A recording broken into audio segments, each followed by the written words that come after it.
Are you looking for a way to give your grandkids a little boost? Try making them a gift basket.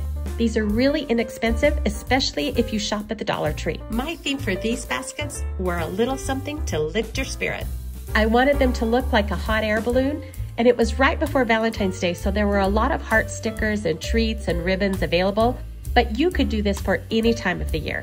A luau theme would be fun during the summer, or a camping theme, or even a bug theme if you have grandkids who are like mine and are fascinated with bugs. The great thing about these baskets is they are super simple to personalize and super inexpensive for those of us on a fixed income.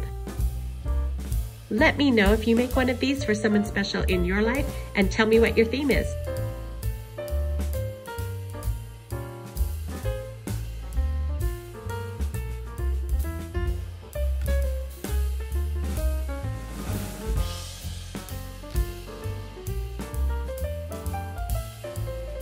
Thanks for watching.